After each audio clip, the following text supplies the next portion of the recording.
Hello everyone, my name is Alex Orlov and I'm managing partner of Tetics product. So good afternoon everyone, I'm very glad to see you here and I'd like to tell with you about the communication within the team and constructive confrontation. I will go deep into details later, and you can see the picture of mine during the conference regarding the constructive confrontation at the beginning of this year in Moscow before this pandemic story. We gathered around 200 people and we made a group of 3 people and they were discussing the material, and now today I have 1 hour to tell you without any exhaustive thoughts or any interactive things, to tell you about and to give you practical and tactical advice. So we have the 3rd webinar in a row and we will talk about the communication within the team, about the interview. Then we also have a webinar about delegation and the status control. And today we are going to discuss the communication within the team, how to make it effective, profitable, fruitful, and how to achieve the result. So, what are we going to discuss today? First of all, how to deal with people constructively, how to maintain the relationships, and how to avoid the spoiling of relationship, to gather feedbacks, to provide feedbacks. Probably you don't like how some people work, and how to explain that and not to be offensive and to maintain the relationships. What's more, we'll discuss the manipulation and how it impacts their relationships. We'll discuss 4 principles of constructive communication, and then we'll learn the algorithm of solving problems with people. We'll discuss different types of solutions, but I would like to remind you I'm not an expert of your life, and you know, of course, much more better about your private life and career. But if you are trying to think about tools, how it operates, and for me it's very important that you understand. I'm sure that you communicate with people. I hope so. You can share your ideas, and the way of your communication, it works. That means that you're alive and people are ready to communicate and to talk with you. So that means that you have some basic knowledges, and we are ready to talk about that flexibility. How to make it more flexible, to be capable to talk with different types of people and to be effective. So they are all points for our discussion of today. Well, regarding negotiation, I can divide them into 2 types. When we talk to someone, and there are 2 variants: to see each other once again later or to finish our business. So that means that we could have a common future. Probably, let me give you an example. Probably you talk to someone to sell a car, you post an advertisement, and then you meet the buyer. This is a very typical story for our country. Then you are starting describing the car, or you go to the dealers and you are doing the same story. So you are listening all the advantages, but you do not say anything about the future results. So what you could have later in the future. And potential customer, they use another models. They say, well, the car is not really good, probably I should consult someone, and so on and so forth. So this is the first way of communication. Then there is the second story. You would like to sell a car to a friend of yours or to a family member. The same car, but the tools are different, because the relationship matters. It's not only the task to earn money, to make profit, but to maintain the relationship on the high level. Thus, I can divide the partnership on two types. So non-partnership and partnership. There is the difference between the relationship. Let's have a look at the labor market in IT market. It's very narrow. People know each other pretty well because they studied at the same schools, worked for the same companies. I'm in St. Petersburg. There's 5 million citizens, and you know very well every IT company in our city, and you can talk to someone very easily and to give a feedback. So the first feedback comes from the people who work within the company. So they are currently working for the company and can give you some feedback. The second way is that people left the company for some reasons, probably they got redundant. Then those who come for an interview, and another feedback is our staffing. So when you can hear the conferences, this and that, I think, okay, this company is pretty good, or this company, another company is not so good. So this is how to collect the feedback on the market, and this means that we have relationship with all these people because they can tell about us to other people. If they tell something bad, it will be very complicated to maintain your reputation and your name. So narrow labor market, this is the peculiarity. And if we talk about non-partnership, like sales, then we have manipulation story. Let's put it this way. This means that you can gain profit from some solutions. So what is manipulation? It's a hidden influence of a person in order to achieve one's goal. And the question is, why is it hidden? I would like to make something good for a particular person, and I would like to make him happy if, for example, he will buy my vacuum cleaner, and me personally, I only would like to gain profit, and this is the difference. So hidden manipulation, hidden impact, it is due to emotions, first of all. We cannot explain that with the logics. If you pay for a vacuum cleaner $3,000, if your pension, if your rent, if you earn very little money, or regarding some additives, people may take loans for buying something that is not really helpful or useful. Why is it so bad for long-term comparison with people? Because the emotions live within the body for 10 or 12 minutes. Probably you have noticed that on your own experience. When you take a cup of coffee or tea, make some respirational exercises, and you can feel differently. And people understand that they were operating according to their emotions. So let me give you an example. There is an employee and he changes the company, and the manager explains to him, why are you doing this? This company is barely open. They do not work properly, and it's very highly likely that in 2 months you will be on the street. You have a mortgage, you have 2 children, so you won't be successful there.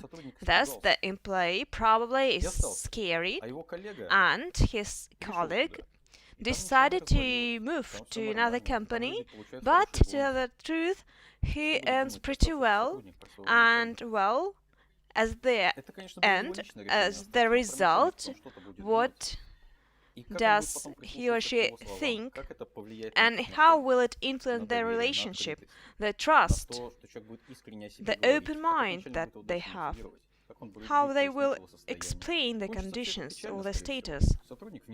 Again, at the very important stage of the project, the employee will leave the company. And from this point of view, we mean, what is karma? Well, what do we have instead of that? Try to convince people, but to maintain a relationship on the very high level. We mean non-constructive confrontation. Let's discuss it with you.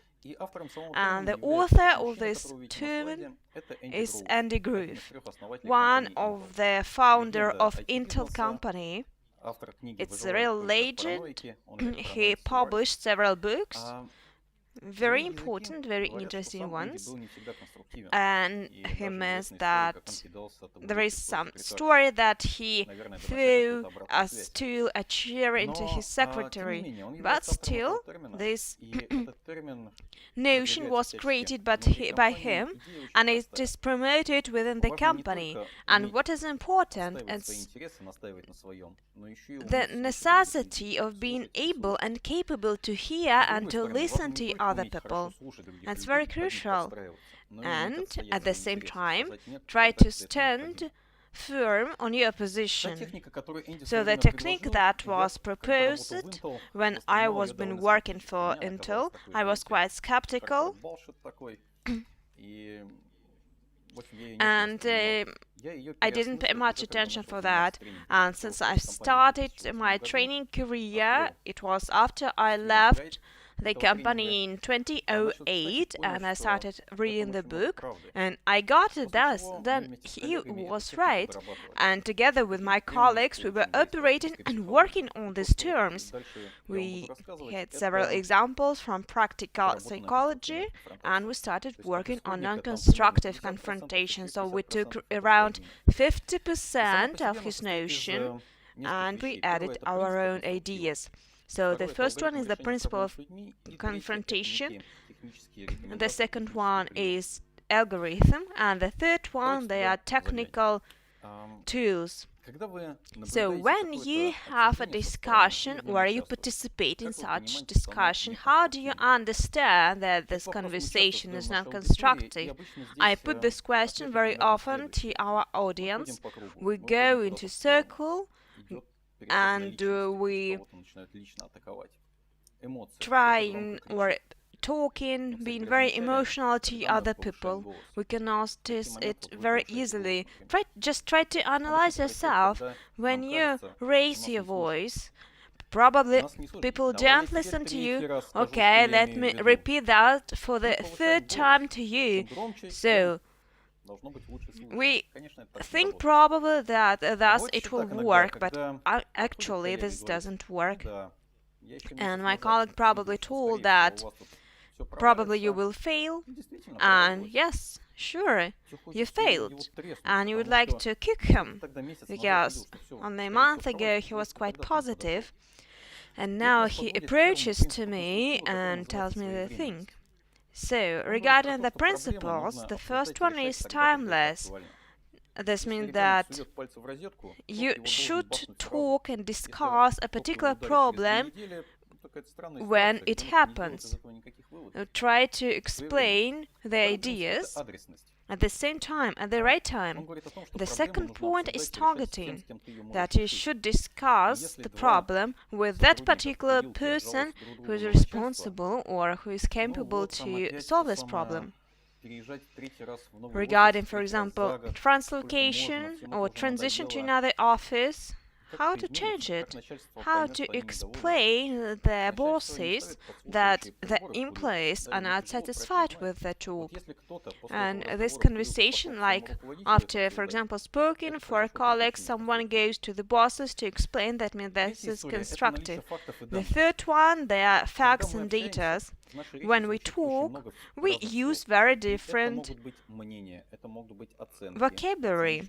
We have some thoughts, some estimations, some projects, and we use very much facts. And this is quite strange. It's not precisely, it's not clear. It doesn't correspond to the principles of the team, and these words are not clear.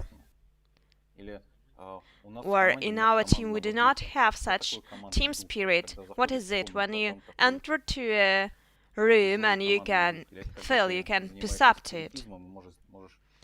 So what it is, it's not clear. Everyone understands differently. So this means that two different persons, they can see the same thing very differently. In fact, it's very good that you cannot argue. Alex sitting on the chair, and this is a fact that his buttocks is put on the chair. This is, of course, this is a kind of a bullshit, but this is true. This is a fact. We have a very strange contractor. Why do you think so? It's estimation. It's not a fact. And the fourth principle is the intention, how to solve the problem or a particular situation. We are not looking for a person who are involved, so they are quite obvious, but there is some depth. Пока я сейчас буду говорить, коллеги, я бы, конечно, призвал вас думать о вашей реальности. Где это встречается, как это проявляется, имеет ли это вообще... The situation, how can you change it? How can you act in this situation? First, timeliness principle, when we do not follow it, is, for example, when we meet a person, he says, why didn't tell me yesterday? Why didn't we test it yesterday? So what do we want from him at this point? So he can get into a time machine and goes back and change something in the past. It is not possible. We cannot change the past. Moreover, when we ask the person, why didn't you do it yesterday? We start to explain. Quite clever guys are working in our industry. And of course, they will have many reasons and things to tell you. And here, emotions will come up. Not only he didn't do something yesterday, but you cannot blame him for that. So, the point that he didn't run tests yesterday, it is not a problem. It is just a fact. Past does not exist. Past is not a problem. There is present, and the point that he didn't run tests yesterday creates a problem in present. That's why we're discussing it. We cannot transfer it to our customer. We cannot send it to production. And we have to solve something today. Okay, you didn't run tests yesterday. We cannot send it to the customer. What can we do today? We are discussing today's issue, and then we'll talk about the future in order to avoid the problem in the future. So we, of course, can analyze the past, but where is our main focus? That's the point. The second story about the timeliness. Sometimes, while solving one problem, we are creating a next problem or several ones, because we are talking about unstable solution. For example, your employee comes, your manager, and the employee comes and says, it's getting difficult, COVID situation, and all in all, is there a possibility to give me pay rise, even a little bit? And maybe a manager is very kind and everything is good in the company, and he agrees to give him pay rise. What will happen next? Next, there may be a range of problems. This person may go to his colleagues to the kitchen and say, guys, I have found out an algorithm. You just go to the manager, says that life is difficult, COVID, etc., and you get a pay rise. And then other people will go for the same solution. But this process cannot be endless.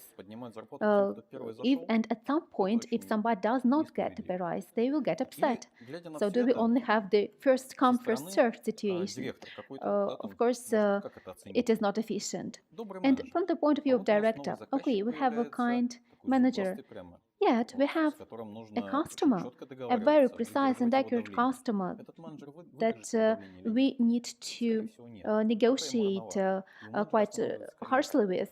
Will this manager be able to be efficient in the situation? We guess not. As to the targeting, people are complaining about each other.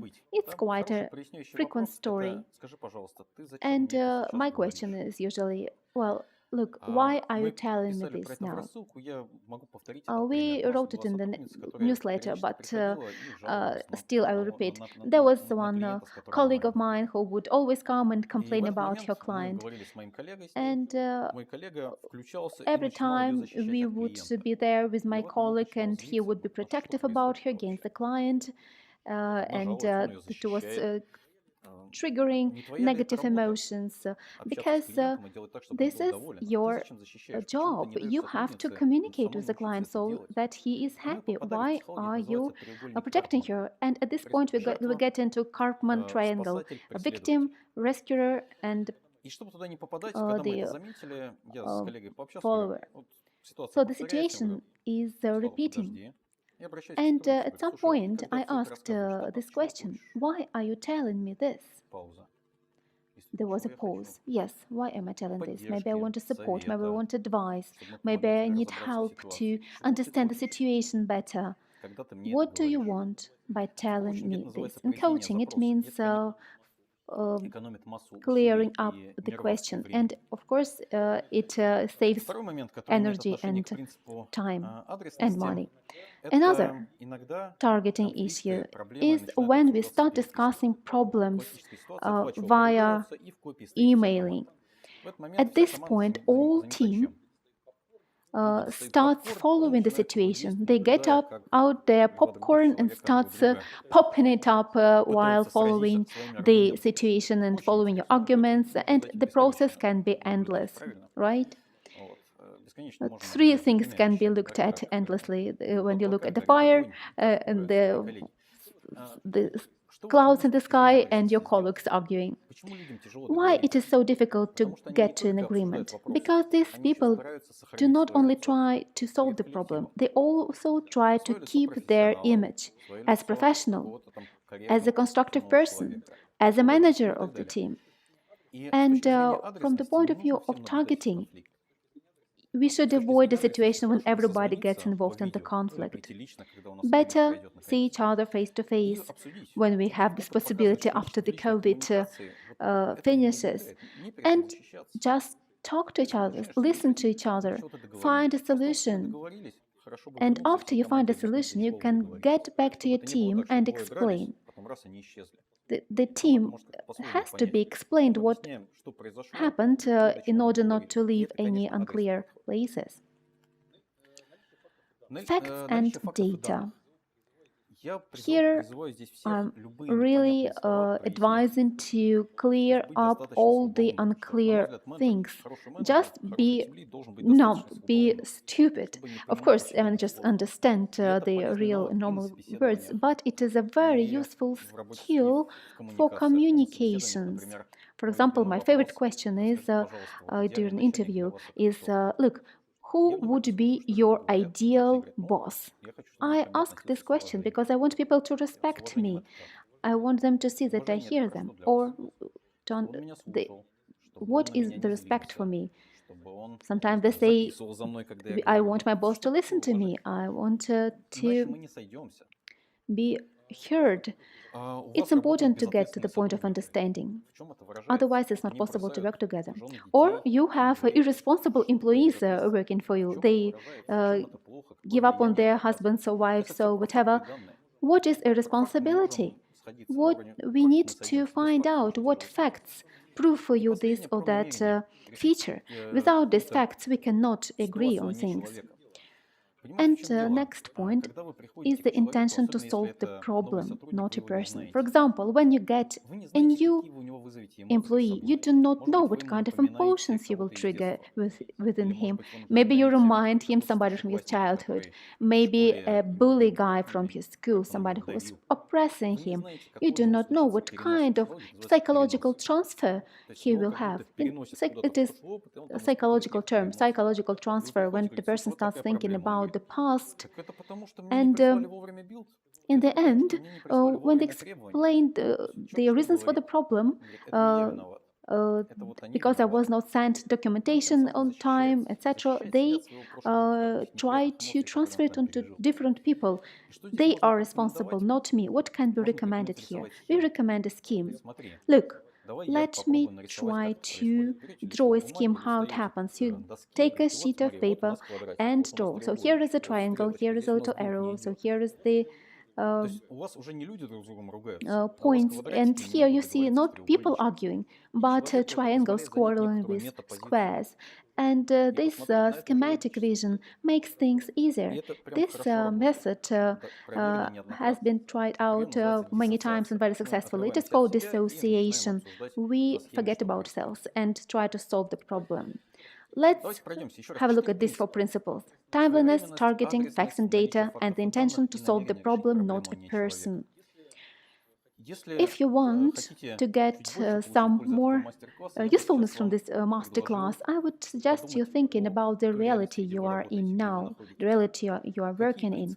What principles are not being respected, and what can you do about it? Maybe it's about your colleagues, your family, your friends. How are these principles violated, and what can be done about it? Just think about it right after our conversation.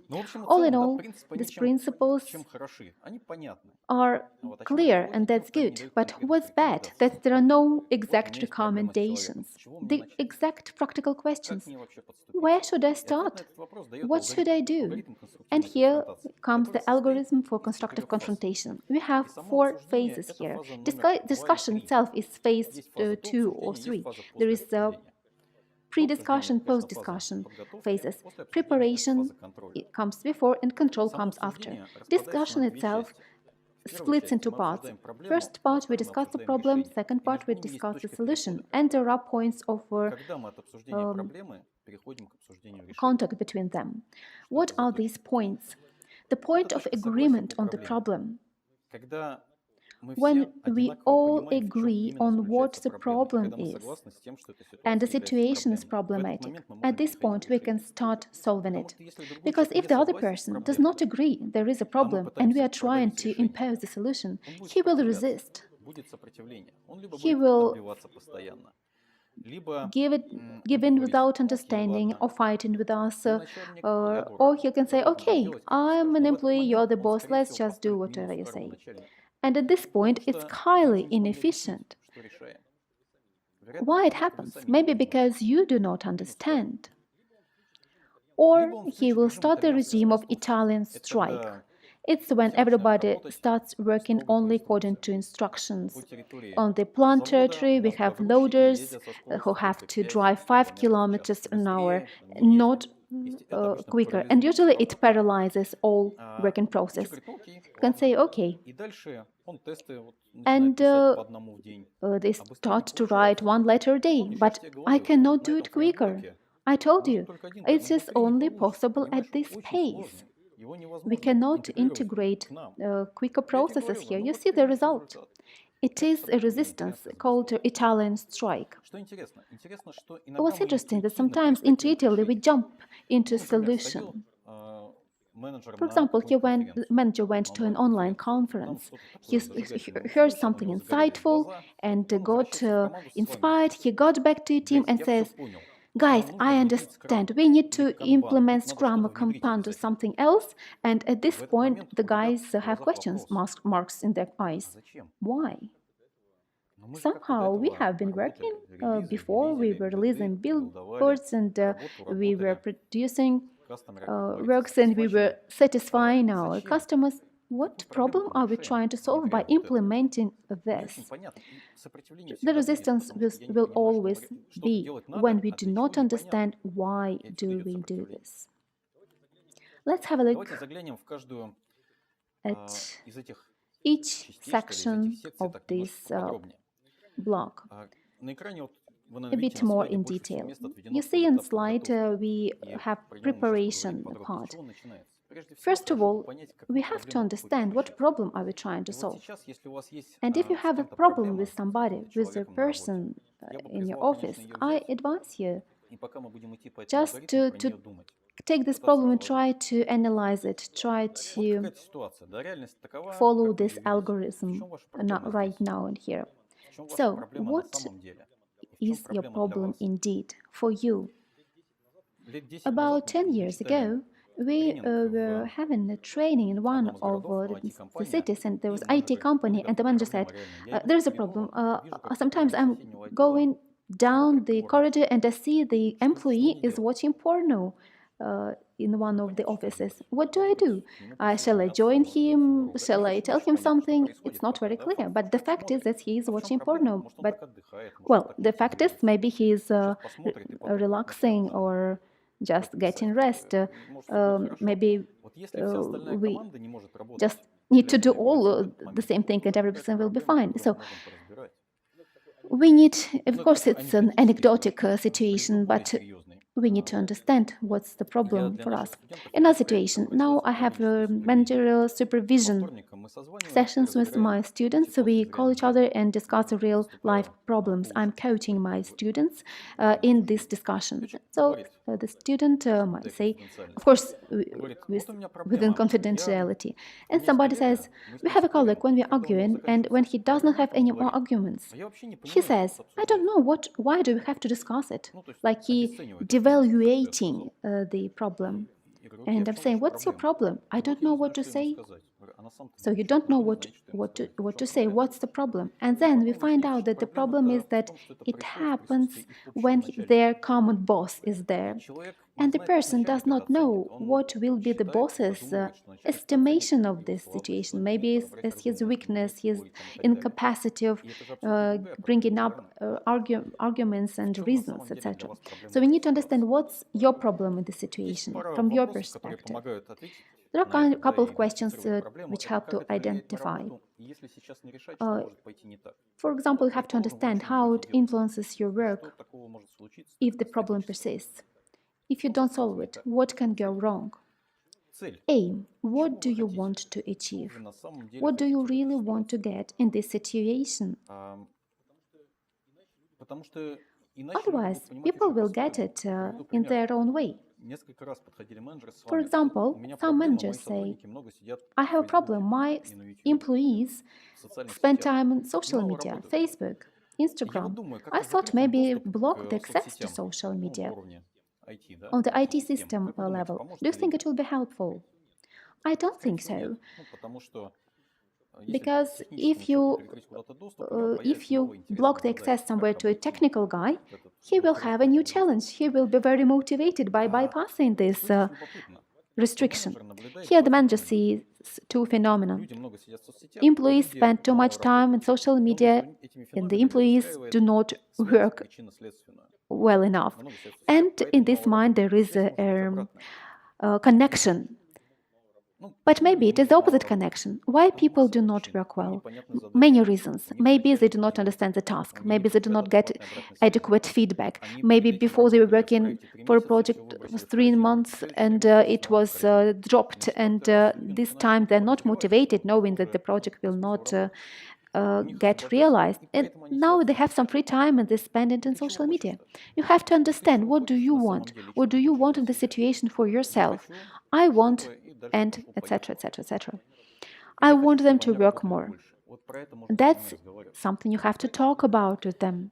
Then at the preparation stage, we try to analyze the point of view of the opposite person and according to the context, because the context is very important. Naked person in the bathroom or naked person on the Red Square in Moscow, they are two different situations. The meaning is defined by the context. And everyone sees the situation differently. We do not see the situation with the same way. We need to understand, has it always been this way? Or just started at some point? Was there this switching point? Maybe before he behaved differently, and then his behavior switched to something else. What happened? An example. Many years ago, we had a training on team motivation. There was about 10 managers, IT company, and in the middle of the training, we understand that those managers are demotivated. They want to leave the company, they don't like to work there, they're sending out their CVs, And you remember the training was about motivation. And then I understand they cannot motivate others by being demotivated themselves. So in the evening we went out for dinner with the guys, and they told us, our director is a mutant. There are no other words. And we start to get to know what happened, what's wrong with him. The guy is very rigid. He asks to write explanation notes by hand. You cannot meet with him and discuss slides. You have to print out slides and bring it to his secretary. And remember, it's IT company, contemporary one. And then he will get a look into this company. Then we understand that the director is 27-year-old guy. So it is not an old, rigid, inflexible person. It's a young guy. And so what's going wrong? And then we understand that it has not always been this way. 2 years ago, he was active and motivated. What happened? And then we understand that 1 year and a half ago, they could not do a project on time and had to pay millions fine. Then we do not know what happened. But now we can imagine. Maybe shareholders called this young 25-year-old guy to their office and started to explain him what's right, what's wrong. And then he changed. He started to be very rigid, very stiff. And these situations are quite frequent. We do not see it, but something might have happened. If you see this change, we may work with it. Next one is 4 reasons why people do something wrong. The first one is when the person understands something differently, something is understood on one's own way. Let me give you an example. I was performing on one conference, and at 10 o'clock in the evening I'm coming back to hotel, and what should I do? To have an ice cream and to drink a bit of whiskey. So I went to a bar. I woke the bartender up, and I ordered the whiskey and the ice cream, vanilla ice cream, 2 bullets. Then he returned with the whiskey and the ice cream in this glass of whiskey. So I was very stunned, because how did he understand this task this way? So the same about at work, the situations can be applicable to work. So how to analyze or organize the table? Max, I need this to be working. So that means that I understood and I explained it in my way, and he understood it in his way. So the second reason is probably this person is lack of several skills. They cannot perform something. They can explain to you at the very beginning probably what or how they will react, but this is only a storytelling. So we need to be sure and to make sure that they are capable. Or we have seen it before in advance and we haven't seen it. Probably people make mistake with the choice. The next reason is that probably they are not able to do it, probably they do not have enough time, hardware, or some other things, resources. And the last one is that they do not want to do it, and how this tool helps to analyze the problem. I will give you another case. During one training, our colleague told us how to rock it. So there are 2 superstars in the team, 2 middle-sized players of the team, and also another person who's the slowest, and how to try to promote them. And people are asking for advice. So let us to begin with the situation. We are starting our interrogation. We're making questions. Have you ever told directly that you are not satisfied with the results? Well, he is not an idiot, and he can see